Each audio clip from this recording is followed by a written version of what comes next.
Ceux qui participent à la grâce et aux dons célestes seront prêts aussi à tous les sacrifices en faveur des âmes pour lesquelles le Christ est mort. Ils feront tout ce qui est en leur pouvoir pour laisser le monde meilleur qu'ils ne l'ont trouvé. Cet esprit est la conséquence inévitable d'une conversion réelle. Dès qu'on a appris à connaître Jésus, on éprouve le besoin impérieux de parler à d'autres de l'ami précieux qu'on a trouvé. La vérité qui sauve et sanctifie ne peut rester enfermée dans le cœur. Si nous sommes revêtus de la justice de Jésus-Christ et remplis de la joie de son esprit, il nous est impossible de garder le silence. Si nous avons goûté que le Seigneur est bon, nous aurons quelque chose à raconter. Comme Philippe, dès que nous aurons trouvé le Christ, nous en inviterons d'autres à venir à lui.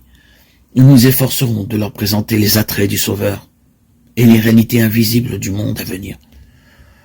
Le désir de suivre le sentier que Jésus a foulé sera intense et ardent le besoin d'amener ceux qui nous entourent à contempler l'agneau de Dieu qui ôte le péché du monde. Jean 1, 29.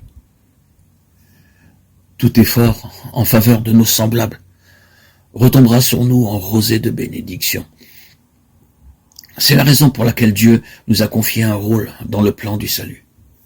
Il a accordé à l'homme le privilège de participer de la nature divine et de communiquer à son tour cette prérogative à ses semblables. C'est là le plus grand honneur, la joie la plus parfaite qu'il soit possible à Dieu de nous accorder. Ceux qui contribuent à cette mission d'amour se rapprochent le plus de leur Créateur. Dieu aurait pu confier à ses anges le message de l'Évangile et toute l'œuvre du ministère d'amour. Il aurait pu se servir d'autres moyens pour accomplir son dessein. Mais dans son amour infini, il a bien voulu faire de nous ses collaborateurs et ceux de Jésus-Christ et des anges, afin que nous puissions avoir part aux bénédictions, à la joie et au progrès spirituel qui découlent de ce ministère désintéressé. C'est en communion à ses souffrances qu'il nous est donné de comprendre Jésus-Christ.